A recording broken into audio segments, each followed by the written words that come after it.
what they're doing right now and all the uncertainty. This is not the game of football that we all know. It's something other than that. Bill recognized it early on. I firmly believe that. And I think that he's building for the time that we can play for a real championship with real players, getting after it, fully prepared and ready to go. So, Adam Schefter, that soundbite sort of made its way around our entire staff yesterday, and every one of us had the same reaction, which is, what exactly is it we think he's saying? Schefter, what was he saying there?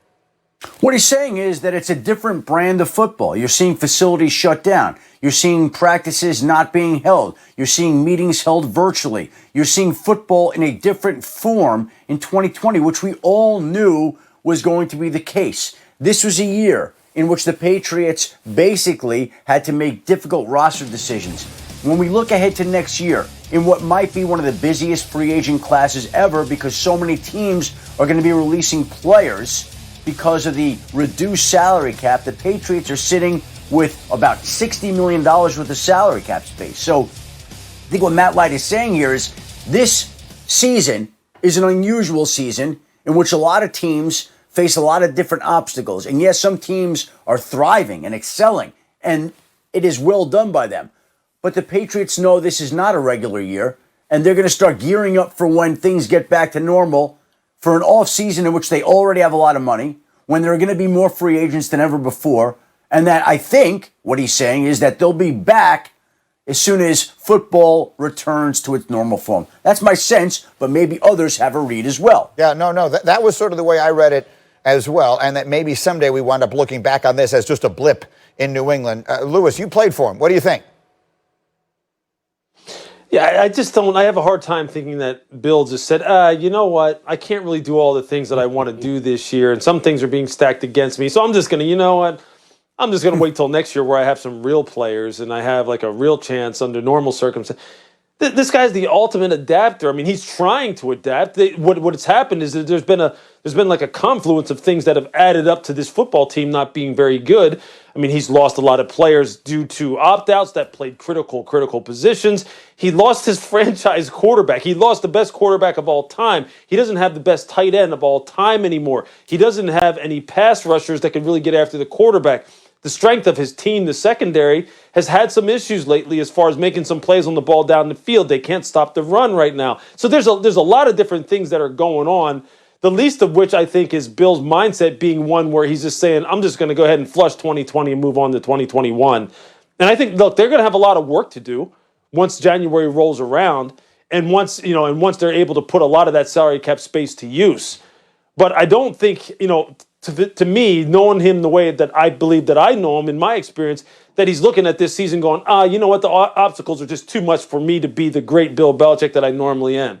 I mean, that this doesn't make any sense to me. Right, me too. That's what I thought. When I heard Matt Light saying that, I said, that sounds less like Bill Belichick. I interpreted it the same way Shefty did, and then I thought, that sounds less like Bill than anything I could imagine. D. Wood, what'd you think? I can't imagine being in that building on Wednesdays when he's going through film sessions and, Bill just having this, this laid-back attitude like, oh, you know what, don't worry about it. Don't worry about, shedding that guy and going and making a tackle. Oh, don't worry about, making sure you get this proper depth because we'll get right in 2021. I'm not worried about 2020. We'll make sure we get all these proper techniques right and everything else right in 2021. I mean, you're talking about the greatest coach of all time, a guy who demands perfection out of his players, has certain expectations out of his guys, regardless of what the personnel is in the building. So to echo Lewis's point, I just don't. That just doesn't vibe with me with the coach that I played under for 4 years. Yeah, and look, I know of ifs and buts and whatever the expression is, but I mean, if Cam Newton doesn't fumble at the very end of the game last week, they might be right in the thick of that division race, and I'm guessing that's the way. Go ahead, Shefty, that Belichick looks at it. I don't think Bill Belichick's saying I'm giving up on the season, but I think he's smart enough to accept everything that's going on around him, knowing that it's not a normal season. And to that point, they have been competitive in some games. They've had some bad results as well. But it's a situation where when they played last weekend, they basically did not have a wide receiver or a tight end that was a drafted player. Ryan Izzo was a 7th-round draft pick. Other than that, Nobody else had been drafted playing wide receiver or tight end. We'll see. They play the Jets on But Monday night. here's the interesting point about that, though. Yeah. Go ahead, Lewis. I was just going to add this point, Greeny, real quick. Look, I mean, 3 of these games came down to the wire, basically. Buffalo, Seattle, and Denver, they have a chance to win all 3 of those games with a roster, as you're speaking about, that really is subpar based on what he's had in the past. So if I'm him, I'm sitting there going, even with these things kind of working against me, I'm still I'm basically a drive away from winning 3 games. 3 games that would totally make us look totally different within our own division.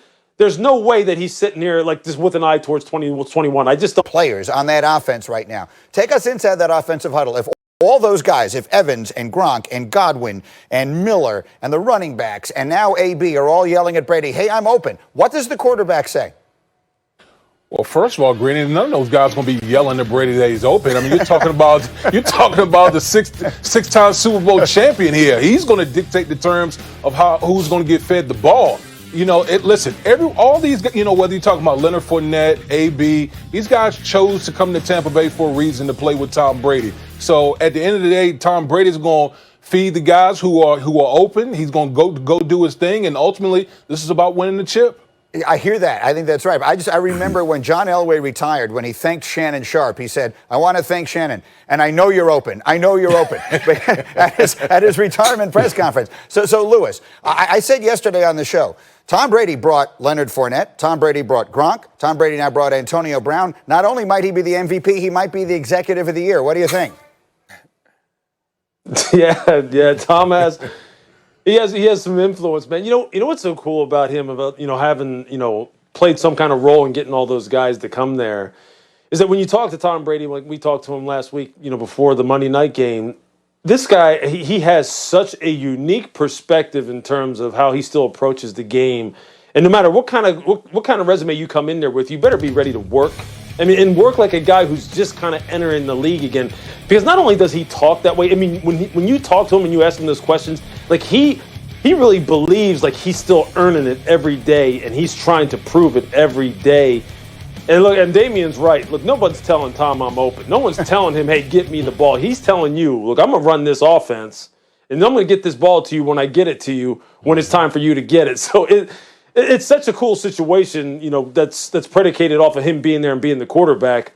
But Bruce Arians and Byron Leftwich, the offensive coordinator, man, they're like kids in a candy store with this group. Nick, final thought.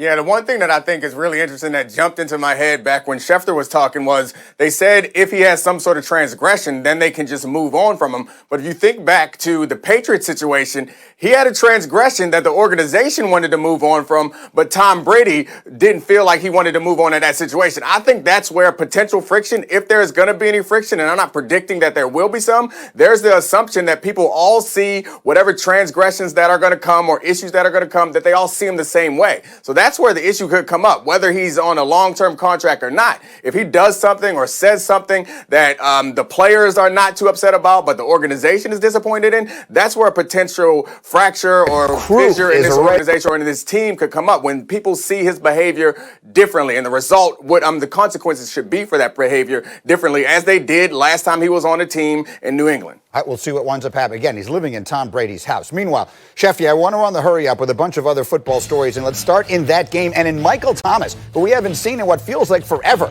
What is the latest? Well, he hurt his ankle against the Buccaneers in the season opener, Greeny, and he's been out since then. He's had the ankle injury, he's had a hamstring injury, but he was back at practice in a limited fashion on Wednesday, and right now it looks like he is tracking to be able to play on Sunday night against the Buccaneers and Antonio Brown. Saints need him, he needs them, they're better off with each other. Meanwhile, how about the Cowboys and their quarterback? We have the Cowboys quarterback situation as well. Ben DiNucci's not going to start the way he did last Sunday night against the Philadelphia Eagles. This will be the Dallas Cowboys' 4th different starting quarterback. It'll either be Garrett Gilbert, it'll be Cooper Rush, but it will not be Ben DiNucci again.